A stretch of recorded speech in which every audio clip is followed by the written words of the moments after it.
Assalamualaikum warahmatullahi wabarakatuh. Salam sejahtera, kami mahasiswa semester 1 Prodi Pendidikan Bahasa dan Sastra Indonesia STKIP Budidaya Binjai menampilkan persembahan drama yang melegenda di Pantai Selatan. Asal mula Nyi Roro Kidul. Di kerajaan Pajajaran purba bertahtalah seorang raja yang bernama Prabu Munding Sari.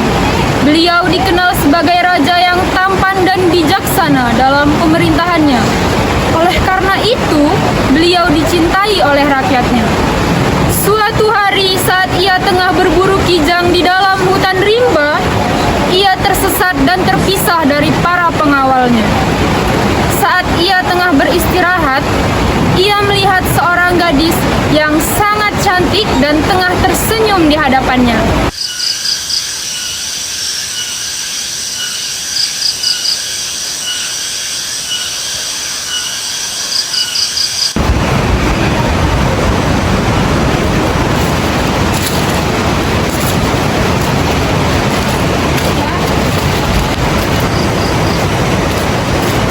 Wahai Adinda, siapakah gerangan dirimu?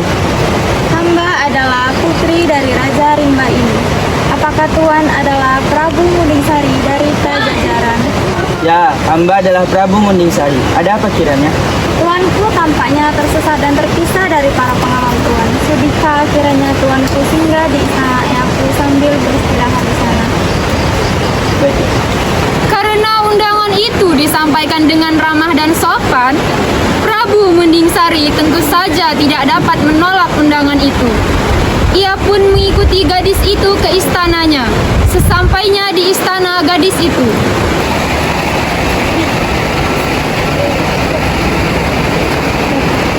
Hahaha, Prabu Mundingsari ngejeng sumping di istana Simkuring.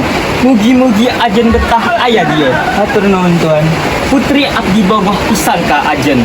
Tapi kah unggal wengi sok nyimpenkeun ajen. Kapisahna ajen ti pangawal di hutan iyo oge abdi do ngaturna. Kakak, itukah Prabu Mundingsari yang sering kau ceritakan? Ya, itulah dia. Wah, tampan sekali orangnya. kakak kau pintar sekali dalam memilih laki. Kau ini bisa saja. Jika baju merah tuh. Kak, kita ke dalam dulu ya, nanti takutnya malah ganggu lagi. Oh iya, kita berdua mau ke dalam dulu ya kak. Dah kakak.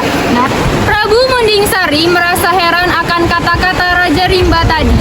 Namun, karena kecantikan dan kelemah lembutan putri itu, ia pun jatuh cinta dan menikah dengannya. Suatu hari, Adinda, rasanya sudah cukup lama Kakanda meninggalkan istana Pajajaran. Kakanda ingin melihat kerajaanku dan menengok keadaan rakyatku. baiklah kakanda. Kakanda boleh pulang ke Pajajaran, tapi kakanda harus berjanji untuk menjenguk Adinda di sini. Tentu saja Adindaku. Prabu Mundingsari pun kembali ke Pajajaran. Kanda, akhirnya kakanda pulang. Adinda rindu sekali pada kakanda. Ya Adinda, aku pun begitu. Prabu Mundingsari melihat seorang bayi perempuan yang digendong oleh wanita yang ia temui di dalam hutan rimba tempo dulu yang sekarang telah menjadi istrinya. Suara tangisan siapa itu? Kakanda, bayi ini adalah anak kita. Aku ingin menyerahkannya untuk kau rawat dalam pergaulan manusia. Pergaulan manusia? Apa maksudmu Adinda? Sebenarnya kakanda, aku berasal dari kalangan siluman, tapi siluman yang cantik loh kakanda. Prabu Mundingsari merasa heran dan hanya tertegun tanpa mengetahui bahwa istrinya itu menghilang. Dan bayi perempuan itu diberi nama olehnya Dewi Suwido. 18 tahun kemudian.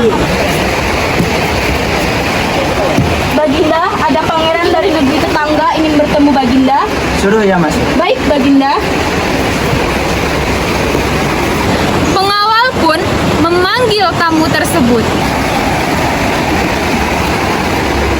Baginda, ini tamunya sudah datang. Oh, terima kasih. Selamat datang Pangeran. Ada perlu apa pada datang kemari? Maksud hamba Tuan ingin mempersunting Dewi Suwido. Oh, begitu. Mang, Iya Tuan. Tolong panggilkan Dewi Swido. Baik Tuan. Emang pun memanggil Dewi Swido. Baginda, Dewi Swido telah tiba. Terima kasih. Ada apa ayahanda? Anakku, di hadapanmu telah berdiri seorang pangeran dari negeri seberang yang ingin mempersuntingmu. Bagaimana pendapatmu, anakku? Mempersuntingku. Tapi ayah, aku masih berusia 18 tahun. Masih banyak yang ingin aku cari. Aku belum ingin menikah ya. Jadi anakku, Tapi kenapa? Apa kurangku? Ganteng sudah jelas. Kaya? Iya. Bukan ngelamar kamu juga. Belum begitu pangeran. Hanya saja aku belum ingin menikah. Tetapi sudahlah pangeran. Itu kita sudah tahu jawaban anakku. Pulanglah kau.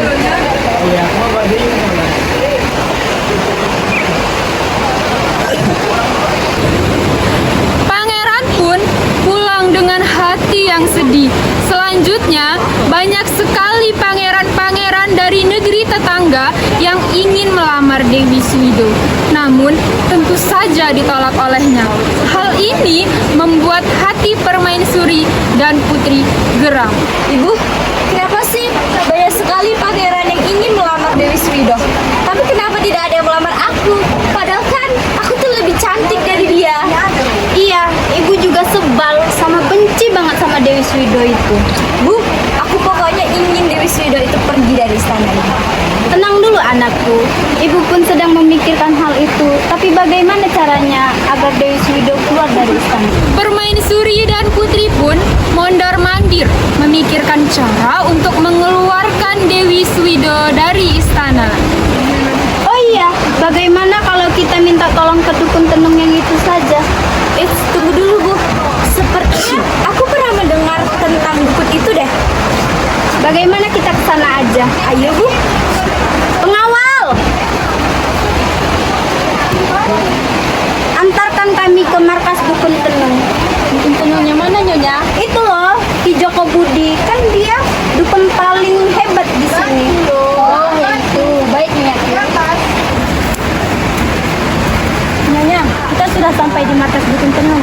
Kamu tunggu saja di sini. Baik. Sesampainya di markas dukun tenung, mereka pun masuk ke dalam markas dukun tenung tersebut. Ki, aku ingin membuat wajah Dewi Swido hancur. Aki bisa nggak? Baik, siap Nyonya-ku. Membuat muka orang itu hancur, itu hobiku. Ingat, aku ingin wajah gadis itu hancur hingga tak seorang pun yang sudi memandangnya. Baik Nyonya-ku.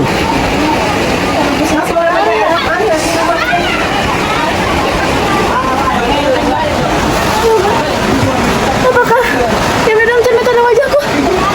Apa jadi begini? Dewi Swido pun menangis. Kecantikannya yang dulu dipuja-puja, kini sama sekali habis tak tersisa. Dan kini wajahnya menjadi rusak serta badannya menjadi berbau tak sedap. Dewi Swido menghampiri ayahnya.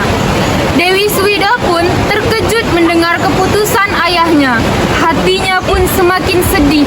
Hal ini membuat permaisuri dan putri bersorak senang. anakku, kenapa wajahmu menjadi buruk seperti itu, anakku? Tidak sama ya. Sepertinya kau terkena penyakit lepra, anakku. Penyakit itu sangat berbahaya dan menghantui. Kakanda, sebaiknya Dewi Swido diasingkan saja dari istana ini. Benar ayah, jika penyakit itu menular padaku, maksudku pada rakyatmu, akan sangat berbahaya ayah. Maafkan ayahanda, anakku. Ayah terpaksa mengasingkan diri. Akhirnya Dewi Swido keluar dari istana ini. Baginda Prabu Munding Sari segera memerintahkan para pengawalnya untuk mengantarkan Dewi Swido ke dalam hutan rimba.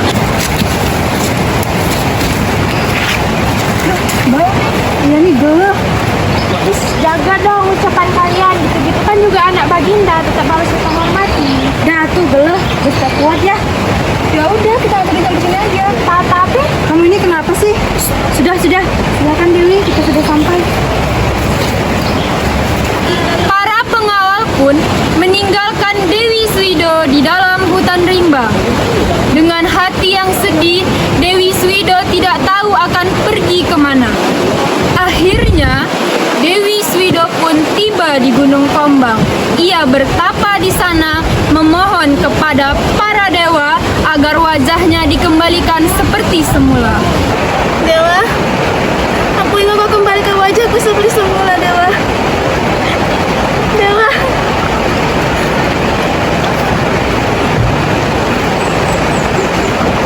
Bertahun-tahun ia bertapa, wajah Dewi Swido tidak kunjung membaik, malah semakin rusak dan hancur. Suatu hari, ia mendengar sebuah suara. Cucuku Dewi Swido, kalau ingin wajahmu kembali seperti semula, berangkatlah menuju selatan. Kau harus masuk ke laut dan bersatu dengannya. Dan tak usah kembali dalam pergaulan manusia. Dewi Swido pun segera berangkat ke selatan. Setibanya di selatan, Aku takut. Tapi aku yakin apa yang kata aku dengar itu. Itu pasti betul dari dewa.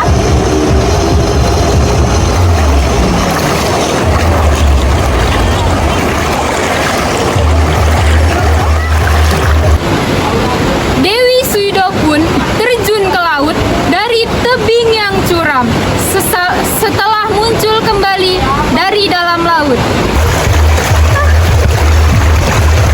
Dewa, tubuh dan wajahku kembali seperti semula. Terima kasih Dewa, terima kasih.